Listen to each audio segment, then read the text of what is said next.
Hello students, मैं दीपक सिंह स्वागत करता हूं डीप मैथमेटिक्स क्लासेस में। दोस्तों, आज का टॉपिक है ट्रांसवर्सल एंड पैरेलल लाइंस। ये चैप्टर 6 लाइंस और एंगल से लिया गया है क्लास 9 के एनसीईआरटी बुक से।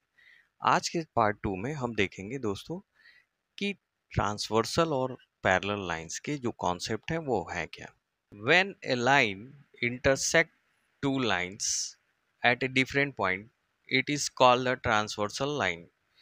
जब दो लाइनों को एक तीसरी लाइन इंटरसेक्ट करती है टू डिफरेंट पॉइंट्स पे, तो हम इसे ट्रांसवर्सल लाइन कह सकते हैं। एक कंडीशन और हो सकती है दोस्तों, कि लाइन अगर दोनों एक ही पॉइंट पे कट कर रही हो, ठीक है, और ट्रांसवर्सल लाइन अगर तीसरी लाइन को हम कहना चाहें कि ये ट्रांसवर्सल है, तो क्या ये सही होगा?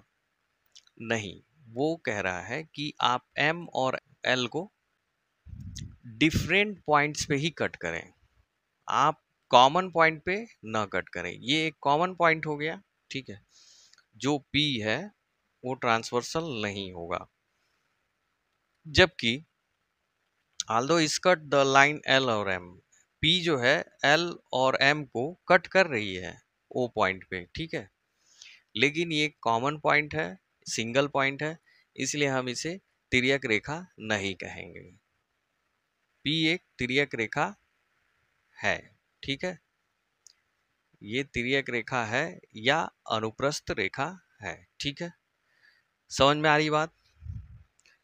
यहाँ पे हम अभी पैरेलल लाइन की बात नहीं कर रहे हैं, ठीक है। अभी हम ट्रांसवर्सल की बात कर रहे हैं। आप दो लाइंस लीजिए और तीसरी लाइन से अगर कट कर रहे हैं डिफरेंट पॉइंट पे, तो आप उसे ट्रांसवर्सल लाइन कह सकते हैं, ठीक है। अगला पॉइंट है हमारा angle made by a transversal line. कितने एंगल्स बन सकते हैं एक ट्रांसवर्सल लाइन से? तो 8 एंगल बन सकते हैं, और आठों के कुछ डिफरेंट नाम होंगे, कुछ स्पेशल नेम होंगे, वो बात हम करेंगे। तो एल और एम को पी जो है ट्रांसवर्सल लाइन 8 एंगल बनाती हुई, ठीक है, शो कर रही है। समझ में आ रही बात? और इनके कुछ स्पेशल नाम है कंडीशंस के आधार पे।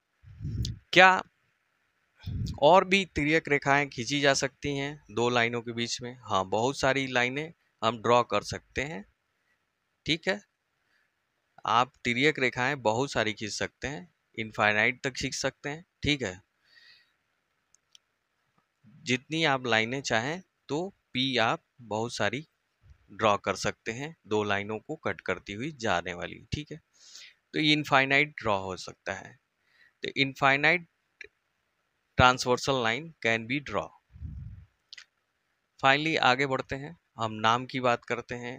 कंडीशंस के आधार पे, केसेस के आधार पे हम कह रहे हैं कि आप इंटीरियर एंगल्स और एक्सटीरियर एंगल की पहले बात हो जाए, ठीक है। तो इस कंडीशन में इंटीरियर क्या होगा? जो दो लाइंस हैं एल और एम, उनके अंदर बीच में जो भी एंगल बन रहा है 3, 4 एंड 5, 6, ये क्या है? इंटीरियर है। समझ में आ रही बात? ओके। फाइनली एक्सटीरियर की बात करते हैं। तो दोनों लाइनों के बाहर जो भी एंगल बन रहे हैं ट्रांसवर्सल से 1, 2 एंड 7, 8, ये क्या कहलाएंगे? एक्सटीरियर कहलाएंगे, ठीक है। अब बात करते हैं पेयर ऑफ करस्पॉन्डिंग एंगल के, ठीक है। संगत, इसको हम सी से शो कर रहे थे जो थंबनेल में आपको दिखा, ठीक है। इसको ए आई से और ये ए ई से। एक्सटीरियर है, इंटीरियर है, ठीक है, और ये pair of interior angle one side, ठीक है। इसको हम सी आई इसलिए कह रहे हैं कि कॉन्सिक्यूटिव इंटीरियर एंगल बोला जाता है। इसी पार्ट को कॉन्सिक्यूटिव इंटीरियर एंगल भी बोला जाता है। आगे हम देखते हैं इसके बारे में। हम बात करते हैं पेयर ऑफ करस्पॉन्डिंग एंगल की, ठीक है। इस फिगर में करस्पॉन्डिंग एंगल कौन कौन से हैं वो आपको सामने दिए गए हैं, ठीक है। और कंडीशंस क्या हैं वो आपको यहाँ पे मैं शो कर देता हूँ। डिफरेंट वर्टिक्स पे होगा, यहाँ दो वर्टिक्स दिए गए हैं, ठीक है। शीर्ष are on the same side of the transversal and are in the corresponding positions above, below, left, right relative to the two lines, ठीक है।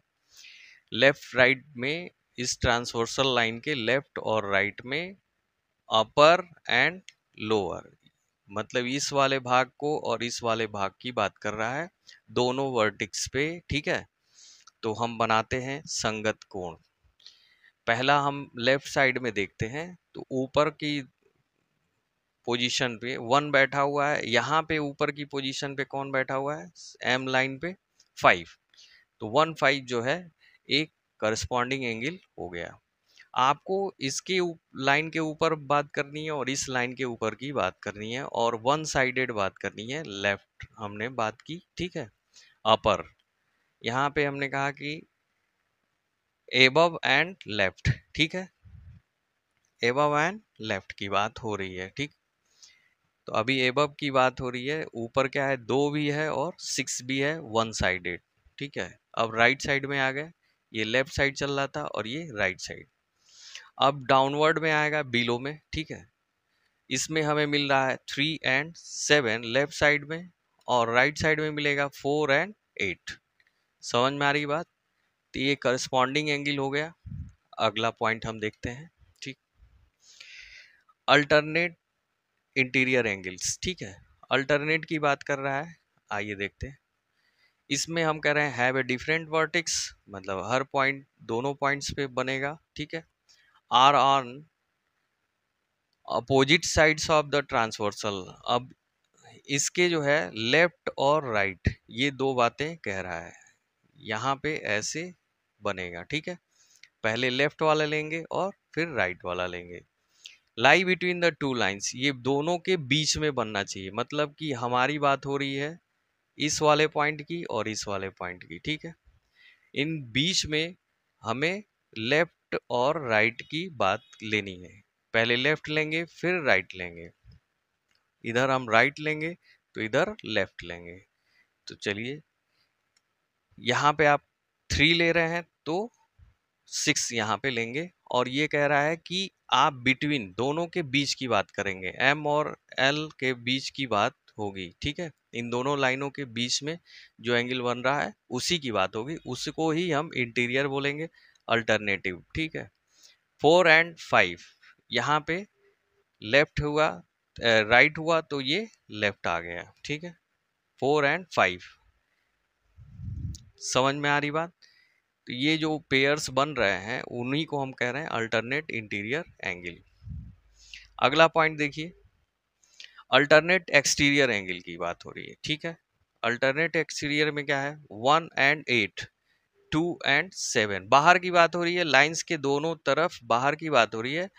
तो अल्टरनेट वर्ड यूज हुआ है, तो आप लेफ्ट और राइट दोनों लेंगे, ठीक है। अपोजिट साइड्स, साइड्स के अपर में हमने लिया है एक्सटीरियर, ठीक है। समझ में आ रही बात। ये तिर्यक कोण है। अब आगे बढ़ते हैं, इंटीरियर एंगल की बात। Pairs of interior one sided की बात हो रही है। अब क्या है कि इंटीरियर रहेगा लेकिन वन साइड में रहेगा। तो ये ये जो है पी है, इसके वन साइड में हम बात कर रहे हैं इंटीरियर की, अंदर की। तो वन साइड में 3 अंदर का है और एक 5 है, तो 3 5 जो है हम ले रहे हैं। और 4 6 है, 4 एंड 6, ये भी अंदर की ही बात हो रही है, इंटीरियर की। और सेम साइड में, मतलब हमने इधर अब राइट साइड की बात की, इधर तो लेफ्ट वाला हमें मिला है 3 एंड 5 अंदर की, अंदर की 4 एंड 6। तो बात समझ में आ रही है, यही दोनों हो गए। और ये कॉन्सिक्यूटिव इंटीरियर एंगल भी बोले जाते हैं, ठीक है। 3 5 एंड 4 6, ठीक है। ये दोनों जो हैं पेयर्स आपके कॉन्सिक्यूटिव इंटीरियर एंगल बोले जाते हैं। अब हो रही है बात पैरेलल लाइंस की। दोस्तों, अभी तक हमने जो 2 लाइंस ली थी वो आपकी पैरेलल नहीं थी, और हम एक ट्रांसवर्सल लाइन ले रहे थे पी, एल और एम की बात। अब बस एक कंडीशन चेंज हो रही है कि दोनों लाइनें क्या हैं, अब पैरेलल होंगी, उसके आधार पे हम कोई भी बात कहेंगे। तो पैरेलल लाइंस के लिए कंडीशंस क्या है, no intersect and meet each other, no intersects और not meet each others at any point of the plane, इस प्लेन पे वो कहीं भी एक दूसरे से नहीं मिलेंगी, आप जितना भी कोशिश कर लो आगे बढ़ा के, ठीक है। दे आर ऑलवेज पैरेलल, वो हमेशा समांतर रहेंगी। आर एंड इक्वी डिस्टेंस, हमेशा उनके बीच का क्या होगा, दूरी बराबर होगा। जैसे कि अगर यहाँ से यहाँ की बीच की दूरी 3 है, तो यहाँ से और यहाँ तक के बीच की दूरी भी 3 होगी। 3 सेंटीमीटर मैंने मान लिया, ठीक है। बात समझ में आ रही है? हर जगह दूरियां क्या होंगी, बराबर होंगी। इक्वी डिस्टेंस बनाए रहेगा दोनों लाइन, जैसे रेलवे की लाइंस होती हैं, वो हर जगह एक समान दूरी पे रहती हैं, तो उनको हम पैरेलल लाइंस बोलते हैं। Parallel lines are not intersecting line, ये दोनों लाइनें एक दूसरे को कहीं भी कट नहीं करती हैं, आगे पीछे बढ़ाते जाइए कहीं भी, ठीक है। ये इसकी खूबी हो गई। अब क्या है, इसके आधार पे जो पेयर्स हमने ट्रांसवर्सल लाइन बनानी है इंटरसेक्ट करती हुई टू पैरेलल लाइंस को, उसके आधार पे जो पेयर्स ऑफ एंगल्स बनेंगे फॉर्म, उनके हम नाम बताना चाहते हैं। कैसे, जो सेम आप ट्रांसवर्सल लाइन में अभी हमने पीछे बताया है, सेम प्रोसेस वही है और कोई चेंजिंग नहीं है, ठीक है।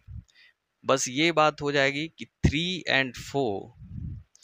and 5 ये क्या हो जाएंगे, दोनों कॉन्सिक्यूटिव जो होते हैं 180 के हो जाएंगे, ठीक है। यहाँ हम लीनियर पेयर की बात करने लगेंगे, फिर हम यहाँ पे वर्टिकली अपोजिट की बात करने लगेंगे, ये सारी बातें इसमें आ जाएंगी, ठीक है। तो ये देखिए, कॉरेस्पॉन्डिंग एंगल तो होगा ही, इंटीरियर भी मिलेगा, एक्सटीरियर भी मिलेगा, वर्टिकली अपोजिट आपको मिलेगा। 3 और 2 क्या है, वर्टिकली अपोजिट है। 3 बराबर एंगल 2 के होगा, 1 बराबर एंगल 4 के होगा, ठीक है। यहाँ 7 जो है 6 के बराबर हो जाएगा। आप इसको लिख सकते हैं अपने क्वेश्चंस में, ठीक है, सॉल्व करते समय। Angle 5 is equal to angle 8 को दिखा सकते हैं, ठीक है। और लीनियर पेयर की बात हो रही है, यहाँ पे ध्यान दीजिएगा, 180 की जो है खेल जो है अभी बाकी है। यहाँ पे 180 बन रहा है ना, 1+2, एंगल 1+2 इज इक्वल टू 180 हो रहा है, ठीक है। ये कंफर्म रहेगा। 3 4 भी क्या होगा, 180 होगा, और भी हो जाएगा। 1 3 भी क्या होगा, 180 होगा, क्योंकि टी लाइन पे है। 2 4 भी 180 पे होगा। 2+4 180 होगा। 5 7 180, 6 8 180 एंड 5 6 180, 7 8 180। तो ये बातें आपको समझ, लेकिन यहाँ पे एक नई चीज आपको मिलेगी, 3 and 5, एंगल 3 एंड एंगल 5 180 होगा। बात समझ में आ रही है? यही आपको एक consecutive interior angle one sided देखिए, वन साइडेड अंदर की ओर दोनों को ऐड करने पे, या इधर का इसके साथ ऐड करने पे 180 आप बना सकते हैं, ठीक है। ये काम करेगा पैरेलल लाइन में ओनली, ठीक है। तो उम्मीद करता हूँ आपको समझ में आया होगा दोस्तों। तो प्लीज़ लाइक और सब्सक्राइब जरूर करिए। थोड़ा सा और पॉइंट आपको हम शो कर देते हैं, जो हमने पीछे अभी बताया था वो सारे पॉइंट्स यहाँ पे हम शो कर दिए हैं, ठीक है। आप इसका जो है स्क्रीनशॉट ले सकते हैं। Thank you very much for watching deep mathematics classes. मिलेंगे नेक्स्ट सेशन में क्वेश्चंस के साथ।